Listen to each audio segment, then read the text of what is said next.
Hola, buenos días. Yo soy la doctora Verónica Rivas Alonso, soy neuróloga egresada del Centro Médico Nacional Siglo XXI y con alta especialidad en esclerosis múltiple por el Instituto Nacional de Neurología y pues síganme para conocer más sobre algunas de estas enfermedades. Doctora, muchas gracias por la entrevista. Hola, al contrario, gracias por el espacio. ¿Qué es la esclerosis múltiple? La esclerosis múltiple es una enfermedad que se considera todavía no muy frecuente y por definición entra en el grupo de enfermedades desmielinizantes. ¿Qué significa eso? La mielina es una cubierta, una especie de gelatina que cubre las conexiones que existen en el cerebro entre las neuronas. Entonces, decir desmielinizante es una enfermedad en la cual hay un ataque hacia esa cubierta, hacia esa mielina. En el caso de la esclerosis múltiple, sucede porque por alguna razón que todavía no entendemos al 100%, el sistema inmunológico reconoce algunos componentes de esa mielina como extraños y la empieza a atacar, se la come, la destruye. De tal manera que dependiendo en qué parte del cerebro suceda eso, van a presentarse una serie de síntomas que nos ayudan a saber que ese es el diagnóstico de una persona. ¿Cuáles serían los síntomas que las personas pudieran empezar a notar Uh -huh. para saber que tienen esclerosis múltiple o acudir al médico? Y en este caso, ¿cuál es el médico al que la gente debe de acudir? ¿Cuál es la especialidad? Los síntomas son muy diversos, es un poco lo que explicábamos, depende de en qué parte del cerebro específicamente suceda la lesión. Y eso incluye también la médula espinal y los nervios ópticos. Entonces, uno de los síntomas más frecuentes al inicio de la enfermedad como síntoma de debut es una cosa que se llama neuritis óptica. La neuritis óptica es un paciente que llega y me dice, doctora, yo estaba perfecto, en la mañana desperté, me empezó a doler un ojo y me dolía más cuando volteaba a querer enfocar algo. Y en el transcurso de las siguientes horas empecé a ver borroso, como a través de un vidrio empañado, como a través de una telita blanca, y se puede perder la visión en diferentes grados, incluso hay pacientes que la pierden por completo en ese momento. Ese es un cuadro típico de una neuritis óptica. Pacientes que dicen, llevo con alguna parte de mi cuerpo con adormecimiento por lo menos 24 horas, ¿sí? Que dejan de sentir incluso, o al contrario, hay como alteraciones motoras. El paciente tiene como debilidad, como que alguna parte de su cuerpo no le responde por completo. Y aquí la temporalidad es muy importante. Regularmente son síntomas que se instalan en el transcurso de algunos minutos, horas, y duran por lo menos un día entero para poder decir que es un cuadro típico de alguna de estas enfermedades. Si no, se va viendo, ¿no? Exacto, porque por ejemplo, a todos nos pasa que por una mala postura, por un movimiento incómodo, puedes tener dormida una pierna, pero regularmente en el transcurso de minutos esto se recupera, ¿sí? En este caso, esa misma sensación persiste por más de 24 horas. Si alguno de esos síntomas se queda, es conveniente ir a buscar atención médica. Y en este caso, quien está capacitado para hacer un correcto diagnóstico e iniciar en caso necesario un tratamiento es un médico neurólogo. Entonces, se aconseja que se recurra a algún hospital, por ejemplo, por si es necesario hacer algún otro estudio. A ir a con el especialista, Así ¿no? es. Ok, ¿qué es lo que lo causa? ¿Qué es lo que lo provoca? ¿Es algo externo? ¿Es hereditario? ¿Qué sucede aquí? Es una enfermedad multifactorial, o sea, necesitamos que sucedan muchas cosas juntas para que una persona tenga esclerosis múltiple. Lo que sabemos es que hay una predisposición genética, que no es lo mismo a que sea una enfermedad hereditaria. Existen casos familiares, pero eso es excepcional. Es raro que existan en una familia más de una persona con la enfermedad. Algo pasa que genéticamente la parte que codifica nuestro sistema inmunológico viene mal hecha. Entonces, esta persona nace con esa predisposición y luego suceden un montón de otras cosas, niveles de vitamina D, incluso geográficamente dónde nace esa persona y un disparador, un fenómeno gatillo. Se ha visto que algunos virus, cuando entran al organismo, pueden ocasionar una reacción exagerada del sistema inmunológico. Ahí es cuando se descompone y ese sistema inmunológico, en lugar de solamente defendernos contra virus, bacterias o algún otro agente externo, empieza a reconocer algo propio como si fuera algo extraño y lo empieza a atacar. Entonces, en este caso, ese ataque sucede contra estos componentes de la mielina. Entonces, sabemos que hay algunos otros factores de riesgo. Por ejemplo, las personas que fuman también entran en algunos estados que lo ponen en riesgo, entre otros factores. Ok. Dice que es una enfermedad, o he escuchado que dicen que es una enfermedad silenciosa. ¿Por qué le llaman así? Porque regularmente cuando una persona tiene esta primera manifestación clínica, si nosotros hiciéramos algunos estudios, veríamos que a lo mejor ese paciente ya tiene más lesiones en el cerebro o ya hay algún otro signo de daño. Entonces, no siempre el primer ataque nos dice que la enfermedad acaba de empezar. Probablemente el proceso inflamatorio y el proceso degenerativo ya ha empezado desde antes de que el paciente tenga su primer cuadro clínico. Por eso es muy importante hacer un diagnóstico temprano e iniciar tratamiento lo más rápido que podamos. La otra cosa es porque pasa mucho que como algunos de los síntomas pueden ser muy poco específicos, las personas tardan mucho en acudir a un médico. Es decir, a veces si yo tengo un brazo dormido y me dura 2, 3 días, digo, pues puede ser estrés, puede ser una mala posición, probablemente no es un síntoma grave y entonces no busco atención médica de inicio. Si el paciente debuta con un síntoma un poco más fuerte, como perder la visión por completo, empezar a ver doble, no poder caminar, probablemente ahí es cuando va a buscar esa atención Es lo una más rápido mayor posible. alarma que Claro. la otra, que nos dice nada más se me durmió el brazo y la gente Exacto. creemos que es porque tuvimos mala postura, dormimos Así mal, es. lo que sea. Así es, o se puede confundir con alguna otra enfermedad. Entonces, por eso también se considera que puede ser silenciosa. A veces pensamos en estas enfermedades que puede ser que estén apagadas mientras no tengan síntomas. Pero ahora sabemos que incluso, aunque el paciente no tenga síntomas, pueden estar ocurriendo algunos fenómenos en el cerebro. Se puede estar perdiendo volumen cerebral, pueden existir lesiones inflamatorias aunque no den síntomas, cosas como eso. Hay gente que se hace estudios anuales o su check-up anual. Uh-huh. ¿Existe alguno para que exista algún diagnóstico en el cerebro o algo La realidad es que no. preventivo? Aquí, por ejemplo, no es una enfermedad que se pueda prevenir, ¿no? Incluso, por ejemplo, si en la familia existe la historia de alguien que tiene esclerosis múltiple, no se aconseja necesariamente que el paciente se someta a estudios. El diagnóstico de la esclerosis múltiple es completamente clínico.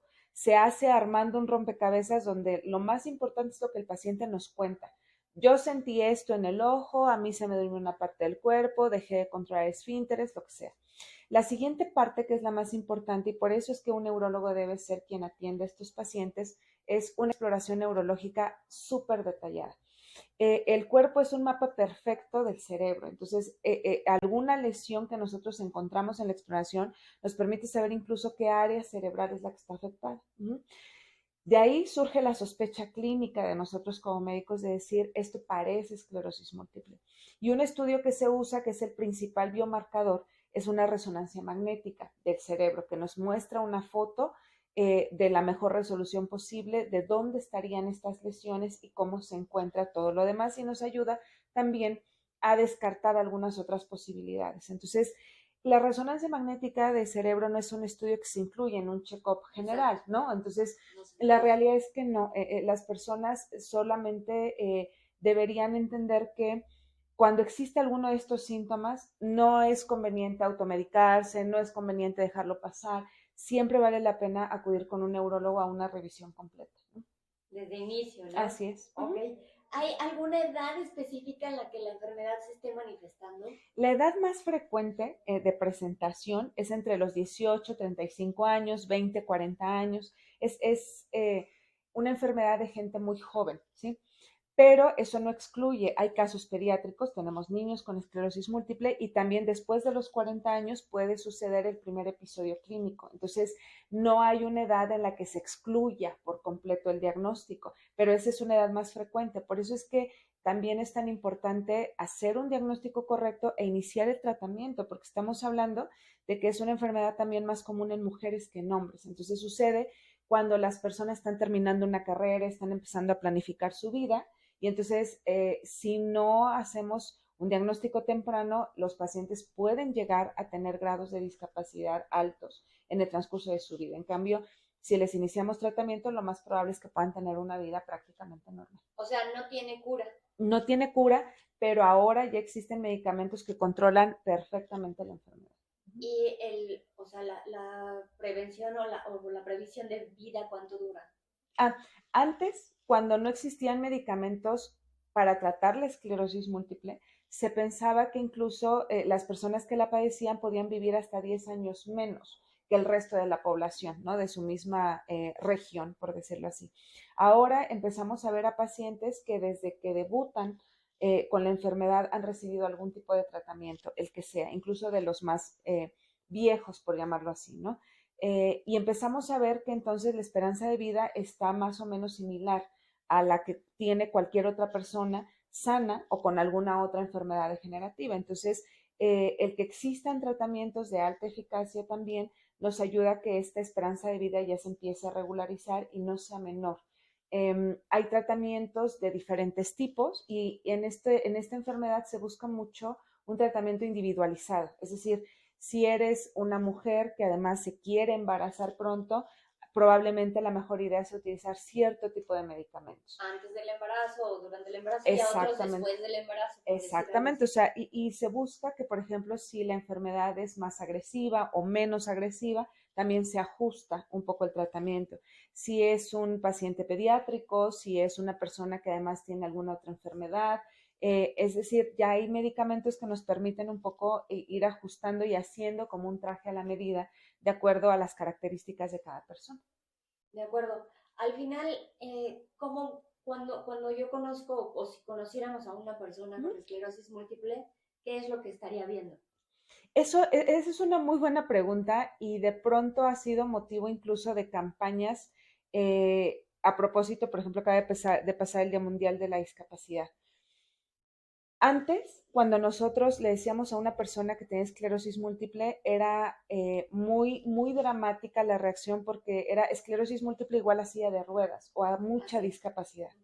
Incluso en algunos lugares del mundo se dividía la consulta entre las personas que estaban en silla de ruedas y las que no para no generar este impacto. La realidad es que ahora no es así. Tú puedes ver personas que tienen esclerosis múltiple y que no notas un grado de discapacidad. Eso no significa que no la tengan y en eso hay que tener mucho cuidado porque hay personas, por ejemplo, que nos dicen, es que yo tengo discapacidad, pero como no se me ve, no me creen que tengo esta enfermedad, ¿no? Porque a lo mejor mi defecto es visual y entonces, pero no tan severo como para utilizar un dispositivo de ayuda. Y entonces pareciera que esa persona es completamente sana. O hay personas que tienen otro tipo de discapacidad, por ejemplo, en este caso cognitiva, ¿no? Cuando ha sido una enfermedad o ya de mucho tiempo de evolución o muy agresiva, hay personas que puedes verlas caminar muy bien, puedes verlas moverse muy bien, pero que cognitivamente pueden tener algún problema. También existen manifestaciones neuropsiquiátricas. Entonces, no necesariamente hay un estereotipo ahora de lo que tú verías en una persona que tiene esclerosis O sea, múltiple. a pesar de haber diversos síntomas, no todas las personas presentan todos los Así síntomas o es, no todas al mismo tiempo así o es, no en el mismo grado, si es a lo que así te es. refieres. Ajá. O sea, no todas las personas van a tener el mismo síntoma, ni todas las personas tienen formas muy agresivas de la enfermedad. Hay personas a las que se les controla muy bien desde el primer medicamento. Hay pacientes que no, que pueden usar los mejores medicamentos en el mundo y aún así tener una enfermedad que se comporta muy agresiva. Es decir, es una enfermedad muy heterogénea. Cada paciente es distinto. Entonces, eso también tiene que ver con la complejidad para dar un tratamiento correcto. De acuerdo. Entonces, ahorita hablando del tratamiento correcto, ¿cuál es, si no hay cura, como ya dijiste, Uh pero -huh. sí como un tratamiento, cuál es este tratamiento?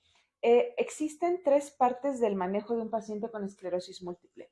El primero es el tratamiento modificador de la enfermedad, que como su nombre lo dice, modifica el curso natural, es decir, por diferentes mecanismos, porque cada fármaco tiene su propia forma de actuar, de acción, se modifica el sistema inmunológico para evitar que este ataque a la mielina siga sucediendo. Una vez que eso sucede, entonces buscamos que las personas dejen de tener estos episodios, dejen de acumular discapacidad, dejen de tener lesiones nuevas en resonancia magnética. La otra parte es el tratamiento en agudo, lo que hacemos cuando una persona tiene una recaída o un brote de esclerosis múltiple.